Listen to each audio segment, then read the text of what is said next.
தளபதி fans தயவு செஞ்சு இந்த வீடியோ பார்க்காங்க. ஏன்னு சொன்ன இந்த வீடியோ உங்களை கோவப்படுத்தும். வீடியோட ஆரம்பத்திலிருந்து நான் ஒரு விஷயத்த சொல்றேன். நானும் உங்களை மாதிரி நடிகர் விஜயனுடைய மிகப்பெரிய ஒரு ரசிகன் தான். அதுல எந்த விதமான மாற்று கருத்தும் இல்லை. ஆனா அவருடைய அரசியல், அவருடைய தமிழக வெற்றி கழகம் தொடர்பாக எனக்கு சில சந்தேகங்கள், சில கேள்விகள், சில குழப்பங்கள் இருக்குது. அதைத்தான் இந்த வீடியோ வந்து நான் கதைக்க போறேன். நீங்க நம்ம எங்க சேனலை சப்ஸ்கிரைப் பண்ணலன்னு சொன்னா ஒரு சப்ஸ்கிரைப் பண்ணிச்சு வீடியோ வந்து பாருங்க. ரைட். என்ன விஷயம்னு சொன்னா நடிகர் விஜயா இருந்த வரைக்கும் எந்த விதமான பிரச்சனையும் இல்லை. ஆனா அவர் எப்ப ஒரு அரசியல் கட்சி ஆரம்பிச்சு சில விஷயங்களை வந்து சில கொள்கைகளை வந்து அவர் சொன்னாரோ அப்பதான் சில குழப்பங்கள், சில கேள்விகள், சில சந்தேகங்கள் எழும்பி இருக்கின்றது.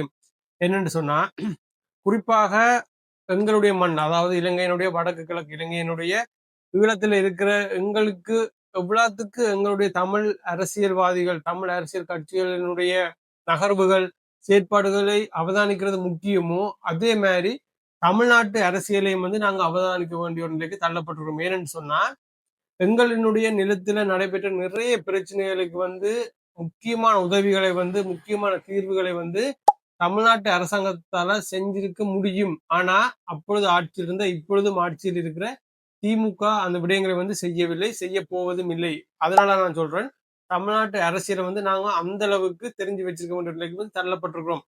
எங்களுடைய மண்ணுல எங்களுடைய தமிழ் அரசியல்வாதிகள் கூட வந்து பார்த்தோம்னு சொன்னா நிறைய விஷயங்களுக்கு போய் எங்க முறையிடுவாங்கன்னு சொல்லி பார்த்தோம்னு சொன்னா தமிழ்நாட்டுல போய் முறையிடுவாங்க. தமிழ்நாட்டு அரசாங்கத்திடம் முறையிட்டு தமிழ்நாட்டு அரசாங்கம் மூலமாக இந்தியாவுடைய மத்திய அரசுக்கு அழுத்தம் கொடுத்து அதன் மூலமாக இலங்கை அரசாங்கத்துக்கு அழுத்தம் கொடுத்து தான் சில விஷயங்களை வந்து பெறுவதற்கு முயற்சி செய்வாங்க. அந்த அளவுக்கு தமிழ்நாட்டு அரசியல் எங்களுக்கு முக்கியம். தமிழ்நாட்டு அரசியல் தமிழ்நாட்டில் இருக்கிறவங்களுக்கு எவ்வளவு முக்கியமோ அதை விட இலங்கையில் இருக்கிற வடக்கு கிழக்கு இருக்கிற தமிழர்களாக எங்களுக்கு தமிழ்நாட்டு அரசியல் மிக முக்கியம். அதனாலதான் நான் சொல்றேன், இந்த தமிழக வெற்றி கழகத்தினுடைய கொள்கைகள், தமிழக வெற்றி கழகத்தினுடைய தேர்தல் பிரச்சாரங்களை வந்து கவனிக்க வேண்டிய நிலையில வந்து நாங்க இருக்கிறோம்.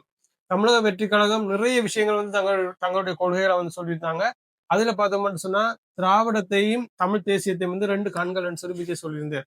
ரெண்டுமே வேற வேற. இந்த விஷயம் விஜய்க்கு தெரியாதான்னு சொல்லி நீங்க கேட்கலாம். ரெண்டுமே வந்து விஜய்க்கு தெரியும். திராவிடம் மண்டா என்னன்னு சொல்லி விஜய்க்கு தெரியும், தமிழ் தேசியம் மண்டா என்னன்னு சொல்லி விஜய்க்கு தெரியும். ஆனா அவர் சொன்னதும் பார்த்து அப்படி சொன்னதுக்கு காரணம் வந்து ஒரு அரசியல் தான். ரைட், அதை விடுவோம்.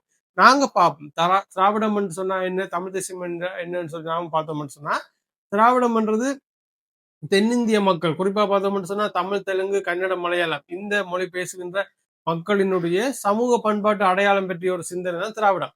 தமிழ் தேசியம் என்று சொல்லி சொன்னா என்னன்னு சொல்லி பார்த்தோம்னு சொன்னா தமிழர்கள் தனி இனமாக தனி தேசமாக பார்க்கப்பட வேண்டும் என்ற ஒரு சிந்தனை தான் தமிழ் தேசியம். திராவிடம் வேற, தமிழ் தேசியம் வேற. ஆனா நடிகர் விஜய் அவர்கள் திராவிடம் ஒரு கண், தமிழ் தேசியம் ஒரு கண் சொல்லியிருக்கிறார். ஏனென்று சொன்னா நடிகர் விஜய்க்கு தமிழ் தேசியத்துக்கு பின்னால் இருக்கிற வாக்குகளும் வேணும், திராவிடத்துக்கு பின்னால் இருக்கிற வாக்குகளும் வேணும். அதனாலதான் அவர் ரெண்டுமே வந்து ரெண்டு கண்கள்னு சொல்லி இந்த இந்தியாவை எடுத்து பார்த்தோம்னு சொன்னா இந்தியாவில் இருக்கிற இப்ப இருக்கிற அதாவது தற்பொழுது இந்தியாவில் பார்த்தோம்னு சொன்னா 4 வகையான அரசியல்லாம் இருக்குது. 4 வகையான அரசியல் எடுத்து பார்த்தோம்னு சொன்னா ஒன்று ரெண்டு முக்கியமான கட்சிகள் எடுத்து பார்த்தோம்னு சொன்னா டிஎம்கே, ஏடிஎம்கே எடுத்து பார்த்தோம்னு சொன்னா அவங்களோட கட்சிகள் ரெண்டுமே வந்து திராவிட கொள்கைகளை கொண்ட கட்சிகள். அவங்க வந்து ஒரு பக்கம் தான் நிக்கிறாங்க, தங்களுக்கு திராவிடம் தான் வேணும்னு சொல்லி ஒரு பக்கமா நிக்கிறாங்க. இன்னொரு கட்சி எடுத்து பார்த்தோம்னு சொன்னா டிவிகே எடுத்து பார்த்தோம்னு சொன்னா சிஸ்டம் சேஞ்ச், அதாவது தற்பொழுது ஆட்சியில் இருக்கிற இந்த அரசாங்கத்தை கலைக்கணும், புதிய ஒரு அரசாங்கத்தை, அதாவது தாங்க ஆட்சிக்கு வரணும்னு சொல்லி ஒரு சிஸ்டம் சேஞ்ச் பண்ற ஒரு கொள்கையில் இருக்கிற ஒரு கட்சி தான் இந்த டிவிகே. அடுத்த கட்சி எதுன்னு சொல்லி பார்த்தோம்னு சொன்னா நாம் தமிழர் கட்சி, தமிழ் தேசியம். இந்தியாவில தமிழ் தேசிய கொள்கையோடு இருக்கிற ஒரே ஒரு கட்சி நாம் தமிழர் கட்சி தான். மிச்சம் எல்லா கட்சியும் பார்த்தோம்னு சொன்னா தமிழ் தேசியத்தை கொள்கையா வச்சிருந்தாலும் திராவிட கட்சிகளோட கூட்டாதான் இணைஞ்சிருக்கிறாங்க. தனியா வந்து இந்த கட்சியிலுமே வந்து இல்ல, நாம் தமிழர் கட்சி மட்டும் வந்து தனியா நிக்கிறாங்க. அதாவது தமிழ் தேசியத்தை கொள்கையா வச்சுக்கொண்டு தனியா நிக்கிற ஒரே ஒரு கட்சி எதுன்னு சொல்லி பார்த்தோம்னு சொன்னா நாம் தமிழர் கட்சி தான். எங்களுக்கு, அதாவது இலங்கையில் இருக்கிற வடக்கு கிழக்கு மக்களுக்கு எங்களுக்கு எந்த அரசியல் கொள்கை இருக்கிற கட்சி தேவைன்னு சொல்லி பார்த்தோம்னு சொன்னா அது உங்களுடைய ஒவ்வொருவருடைய தனிப்பட்ட கருத்து. என்னுடைய கருத்து எதுன்னு சொல்லி பார்த்தோம்னு சொன்னா தமிழ் தேசியத்தை கொள்கையா வச்சிருக்கிற ஒரு கட்சி தான் எங்களுக்கு தேவை. தமிழ் தேசியத்தை எந்த கட்சி, அதாவது நாம் தமிழர் கட்சிக்கு வந்து நான் ப்ரொமோட் பண்றணும், அல்லது நாம் தமிழர் கட்சிக்கு ஆதரவா கதைக்கணும், அல்லது நாம் தமிழர் கட்சியை சேர்ந்த ஒரு ஆளோன்னு சொல்லி நீங்க நிக்க வேணாம். என்னுடைய பார்வையில சொல்றேன், எங்களுடைய மண்ணுக்கு வந்து தமிழ் தேசியம் என்னன்னு சொன்னா நாங்க உலக காலமா கேட்டுக்கொண்டிருக்கிற விஷயம் என்னன்னு சொல்லி பார்த்தோம்னு சொன்னா அரசியல்ல வந்து ஒரு சுய நிர்ணயம் வேணும்னு சொல்லிட்டு நாங்க உலக காலமா கேட்டுக்கொண்டிருக்கிறோம்.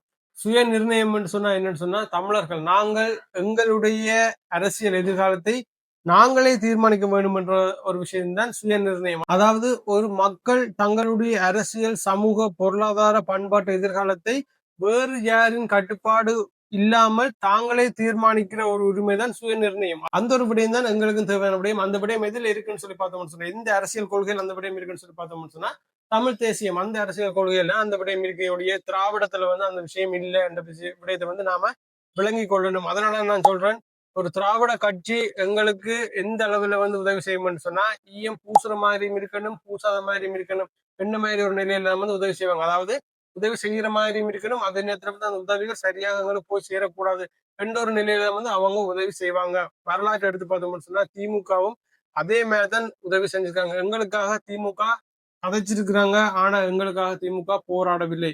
எங்களுக்காக தங்களுடைய உணர்ச்சிகளை காட்டியிருக்கிறாங்க, ஆனா தங்களுடைய அதிகாரத்தினை முழுமையாக பயன்படுத்தவில்லை. திமுக தன்னுடைய அதிகாரத்தினை முழுமையாக எங்களுக்காக பயன்படுத்தி இருந்தாருன்னு சொன்னா, பெரிய அளவிலான மாற்றங்கள் எங்களுடைய மண்ணில் நடந்திருக்கும். இது ஒரு உண்மையான ஒரு விடயம். அதனால நான் சொல்றேன், தமிழக வெற்றி கழகம் அதனுடைய அரசியல் கொள்கைகள் தொடர்பாக தமிழர்களாகிய குறிப்பாக இலங்கையினுடைய வடக்கு கிழக்கு மண்ணில் இருக்க நாங்கள் நிறையவே கவனிக்க வேண்டிய நிலைக்கு தள்ளப்பட்டிருக்கிறோம். எந்த ஒரு திராவிட கட்சியும் இலங்கையில் இருக்கிற எங்களுக்கு பெரிய அளவிலான உதவிகளை செய்யவில்லை. தமிழ் தேசிய கொள்கைகளோடு இருக்கிற அரசியல் கட்சிகளை திராவிட கட்சிகள் தமிழ்நாட்டில் வளர விடுவதும் இல்லை. தமிழ் தேசியம், திராவிடம் 2 மாறுபட்ட அரசியல் கொள்கைகளை வைத்திருக்கிற தமிழக வெற்றி கழகம் எங்களுக்கு எந்த அளவுல அரசியல் ரீதியாக உதவி செய்ய போறாங்கன்ற விஷயத்தை நாம வெயிட் பண்ணி தான் பார்க்கணும். இந்த விடயத்தை உங்களோட பகிர்ந்து நினைச்சதுனா இந்த விடயம் தொடர்பான உங்களுடைய கருத்துக்களை கமெண்ட் செக்ஷன்ல பதிவு செய்யுங்க. நீங்க நம்ம சேனலை சப்ஸ்கிரைப் பண்ணலன்னு சொன்னா ஒருக்கா சப்ஸ்கிரைப் பண்ணுங்க. இன்னொரு வீடியோல உங்களை சந்திக்கிறேன். நன்றி.